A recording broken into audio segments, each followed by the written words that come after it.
Bonjour à tous et bienvenue dans cette nouvelle vidéo. Aujourd'hui, c'est la fin. Aujourd'hui, c'est House of the Dragon, épisode 10. Ça y est, dernier épisode, on est arrivé à la conclusion de la première saison. Alors moi, je vous le dis tout de suite, ça va être trop compliqué pour moi d'attendre. Voilà, on va pas se mentir.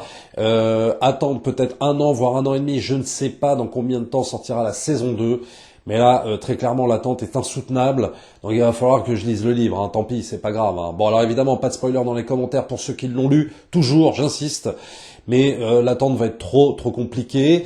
Donc je pense que je vais céder à la tentation, évidemment, de lire les livres. Peut-être que même je ferai des vidéos en mode full spoiler, voilà, sur ce qui se passe après ce final de la première saison. Parce que là, vraiment, ça va devenir trop dur. Donc, bilan, évidemment, de cette première saison extrêmement positif. C'est quand même rare, si tu veux, dans l'histoire des séries, d'avoir une saison 1 aussi parfaite, et puis avec autant de péripéties et de rebondissements, et que ce soit toujours incroyable. Et on me demande souvent la comparaison entre la première saison de Game of Thrones et cette première saison-là. Je dois dire que je préfère, en termes de qualité, cette première saison de House of the Dragon. Je trouve qu'il se passe beaucoup plus de choses. En fait, ça veut pas dire que la première saison de Game of Thrones est pétée. Attention, ne me faites pas dire ce que je n'ai pas dit. Mais oui, je pense qu'en termes de rebondissement de péripéties, personnellement, j'ai trouvé ça plus fort, voilà. Et deuxième chose qui va un peu m'agacer là pour le coup, c'est quand je vois les réactions par rapport à ce fameux final de cet épisode 10 là. On va en parler en fin de vidéo, parce que il y a quand même, j'ai l'impression, d'un petit problème de lecture, ou peut-être de vision par rapport à la destinée de certains personnages, et quand je dis certaines réactions, putain, ça fait quand même un peu peur. Bon, on en parlera en fin de vidéo. Alors bon, maintenant, évidemment, je vais tout spoiler, donc si vous n'avez pas vu ce final, allez voir le final, et vous reviendrez voir la vidéo juste après. Donc, on a évidemment l'annonce de la mort du roi Viserys, chez Daemon et chez Rhaenyra. Oui, parce que cet épisode va exclusivement évidemment se passer chez les Noirs, la team Noire, alors que l'épisode 9 se passait chez les Verts, du côté d'Alicent, etc. Là, on va avoir le point de vue de Rhaenyra et de Daemon suite à l'annonce de la mort, évidemment, de Viserys. Donc, gros premier coup, là, par rapport à cette annonce. Et puis surtout, ce qui va être intéressant dans cette saison 2, c'est de voir aussi les conséquences. Les conséquences pour Rhaenys, qui, dans l'épisode précédent, avait absolument tout défoncé lors du couronnement d'Aegon. Donc, c'est sûr que ça va pas rester sans réponse, tu peux en être sûr. Donc voilà, première question, que va-t-il se passer pour Rhaenys dans cette deuxième saison qui commencera, je ne sais quand, peut-être dans un an, peut-être dans 2 ans, j'en sais rien pour l'instant. Alors évidemment, on est dans Game of Thrones, on est dans House of the Dragon, c'est violent, c'est sans concession, donc on a quand même une séquence extrêmement dure, la séquence où elle s'accouche elle-même, Rhaenyra, et ça se fait vraiment dans la douleur, pour avoir finalement un mort-né, quoi. Bon, mais surtout, c'est jamais gratuit. C'est-à-dire que là, qu'est-ce que ça amène? Ça amène, on va dire, un peu de l'eau au moulin, la psychologie, si tu veux, de Rhaenyra, qui collectionne les mésaventures, entre guillemets, et du coup, la fin, le plan de la fin dont on va parler en fin de vidéo, disons que il est amplement justifié, c'est-à-dire que c'est encore un coup de plus porté à son égard. Alors ensuite, ce qui est absolument génial dans cette série, c'est cette faculté qu'ont les personnages finalement à s'auto-couronner, puisque là, tu vas avoir une séquence qui va tout faire basculer, en tout cas qui va faire basculer une grosse partie de l'épisode, c'est le couronnement, enfin, le couronnement de Rhaenyra, alors qu'elle est en train d'enterrer son bébé, quoi. Bon, tu as le personnage Sir Harry Cargill, qui lui faisait partie de ceux qui n'étaient pas vraiment d'accord avec le couronnement express d'Aegon par sa mère Alicent, et qui va se la jouer déserteur, et en gros qui dérobe la couronne de Viserys pour la porter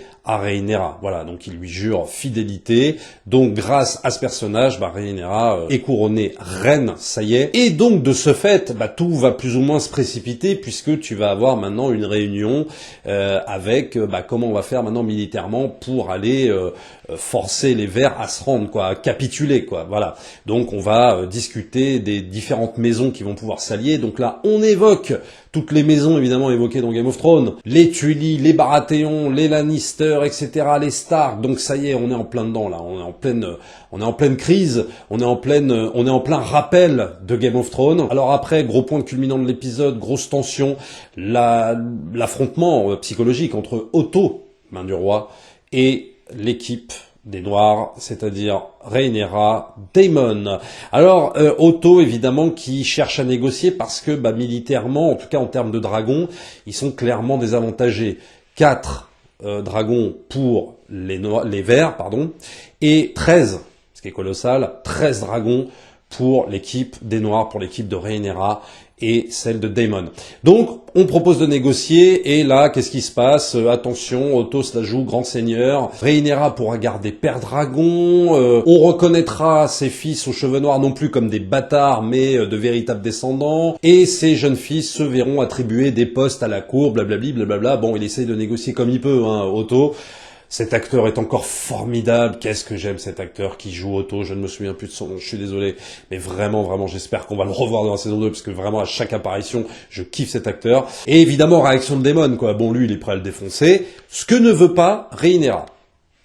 Alors on va dire que effectivement les femmes dans le monde de Game of Thrones et de House of the Dragon sont un peu plus calmes, un peu plus réfléchies que les hommes, ça c'est très clair.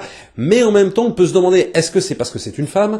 Est-ce que c'est parce que c'est la descendante directe de Viserys, et est-ce qu'elle a pas pris un peu les traits de son père? C'est-à-dire qu'en gros, toujours dans cette histoire de négocier en permanence et de ne jamais déclarer des guerres et de ne jamais, de toujours, plus ou moins peut-être même subir le camp d'en face, ou alors même, est-ce par loyauté vis-à-vis d'Alicent? Parce que quelque part il y a un plan qui est magnifique où Rhaenyra fond en larmes puisqu'elle se rappelle finalement de son enfance avec Alicent et se rappeler qu'elles étaient amies, quoi.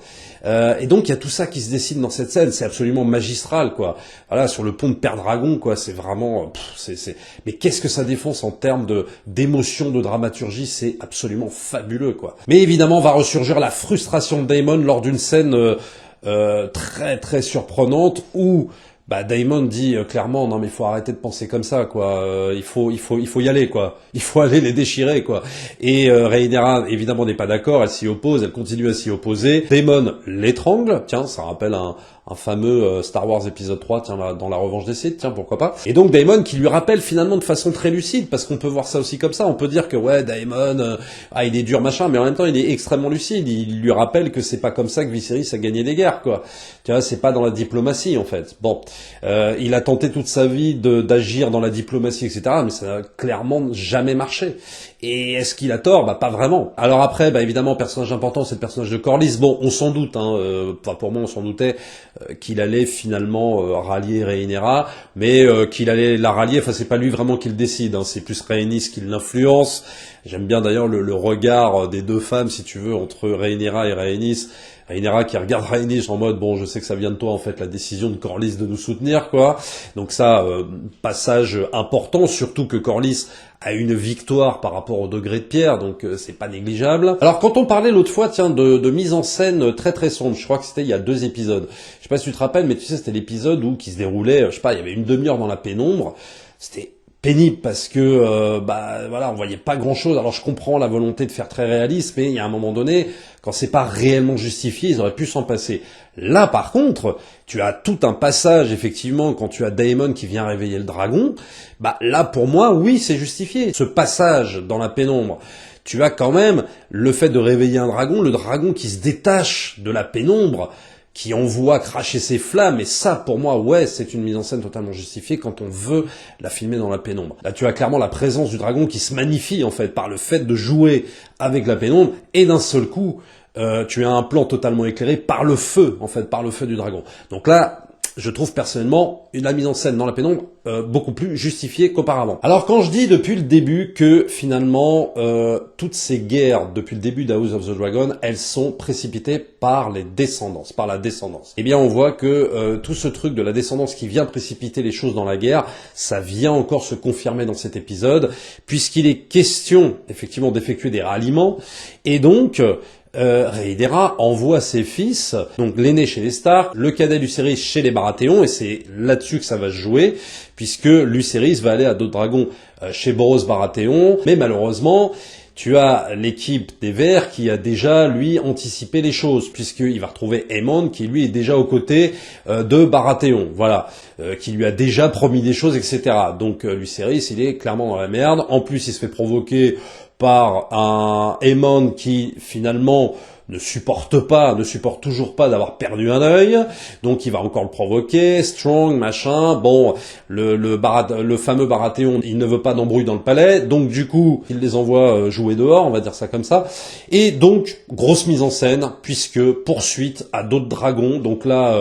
la série lâche les rênes, hein, très clairement, on va avoir un Lucerys qui va se poursuivre par un Aemon bien vénère, mais qui a plus envie, si tu veux, de le poursuivre en mode je joue, je te poursuis, je te fais peur, quoi, sauf que tout ça, évidemment, va très très mal se terminer, comme il y a 2 épisodes entre les neveux et les petits-fils, encore une fois, puisque Lucerys va tenter un Dracarys qui va foirer, et donc ça va pas plaire à Aemon, et Aemon, dans un geste malheureux, le dragon d'Aemon va finir par le défoncer Lucerys, et il va en mourir, quoi, voilà. Alors, ce que ne voulait pas forcément peut-être Aemon, hein, je dis pas, hein, parce qu'il y a quand même les conseils de sa mère Alicent qui lui disait attention, pas de mort, pas de machin, etc.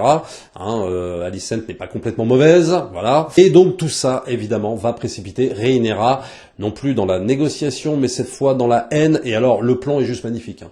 Voilà, pas de dialogue, rien du tout. Juste la musique de Ramin Djawadi, absolument magistrale. Un Daemon qui vient annoncer la mort du fils de Rhaenyra. On ne la voit même pas, elle est de dos, travelling avant, elle avance, on la suit, la caméra la suit, et elle se tourne. L'actrice joue évidemment merveilleusement bien, elle se tourne, elle n'est plus du tout, tu sens qu'elle n'est plus du tout dans les compromis comme son père pouvait l'être, mais elle est clairement dans la rage, dans la haine. Voilà comment se termine l'épisode 10, et on n'en peut plus. Alors oui, elle massacrera. Oui, ça va très très mal se goupiller dans la saison 2, c'est-à-dire que là, ça va être un bain de sang, ça va être extrêmement violent, puisque là, on voit la détermination de Rhaenyra. Et non, je ne trouve pas forcément ça super bien. Alors, ça veut pas dire par rapport aux enjeux de la série, je trouve ça absolument excellent. Mais quand je vois la réaction des gens dire « Ouais, de toute façon, c'est super, elle va tous les niquer, etc. » Bah non, mais c'est pas bien, non. Clairement non. Donc je pense qu'il y a toujours ce problème, si tu veux, pas de lecture, quoi, mais de vision, en fait, par rapport à certains personnages. Ça me fait penser un peu à comment certains voyaient Daenerys, quoi. Non, c'est Daenerys, ouais, mais Daenerys, elle a trop raison, ouais, mais Daenerys, elle est dépeinte comme ci, comme ça. Bah oui, mais si tu veux, ce qui fait le sel, finalement, de Game of Thrones et de House of the Dragon, on le voit encore, c'est pas le manichéisme, il n'y a pas de manichéisme. Certains voudraient voir les méchants, les gentils, etc. Rhaenyra n'est pas une gentille. Parce que même si on voit bien que là, il y a une accumulation de choses, elle a pas de chance, c'est vrai, Rhaenyra, je suis d'accord. Il y a une accumulation de choses contre elle qui fait que, de toute façon, son parcours psychologique, il va de voilà, je veux réfléchir à je suis dans la haine, bien sûr. On voit bien que dans certains épisodes passés, bah elle était pas très clean, Rhaenyra non plus. Il y a des choses qu'elle a manigancées, il y a des choses qu'elle a précipitées, il y a des choses, voilà. C'est pas un personnage clean. Et je dis bien aucun personnage dans House of the Dragon ou dans Game of Thrones n'est clean. C'est ça qu'il faut bien comprendre. Et c'est ça qui fait justement le sel de cette série. Parce que si c'était voilà un truc purement manichéen, je pense que ce serait moins intéressant. Même Daemon, il a ses failles, il a ses qualités, il est parfois lucide, j'en parle même dans cette vidéo, mais peut-être qu'il précipite trop les choses. Le basculement de Rhaenyra, pour moi, n'est pas à souhaiter. Surtout que quand on sait, en fait, ce dont est capable Alicent en face. C'est-à-dire que oui, Alicent est effectivement dans la magouille également, mais très clairement très très influencée par son père, mais en même temps, elle ne veut pas forcément de violence, de guerre comme ça tout de suite affichée. Je rappelle que lors du couronnement de la semaine dernière, c'est quand même Rhaenys qui fait un massacre. Rien n'est dans le manichéisme. Donc voilà, la réaction de certains me fait peur, ça m'énerve un peu. Bon, on en discutera évidemment quand on reprendra sur la saison 2. Voilà, en tout cas, bilan absolument magistral. Des masterclass quasiment à chaque épisode, hein, et il y en avait 10. Ce qui est quand même énorme. Voilà comment on tient une superbe première saison. J'ose même pas encore imaginer la teneur et la qualité de la saison 2, parce que si ça va crescendo, je peux vous dire qu'on va vraiment se régaler. Voilà, très content d'avoir pu chroniquer ces 10 épisodes en votre compagnie. Merci à tous ceux qui ont suivi ces vidéos, qui les ont commentées. Ça a été vraiment absolument génial. On s'est régalé pendant 10 semaines, quoi. Il n'y a pas d'autre mot. Abonnez-vous à la chaîne si c'est pas encore fait. Likez, partagez comme d'habitude. Et nous, on se retrouve très très vite pour une prochaine vidéo. Ciao!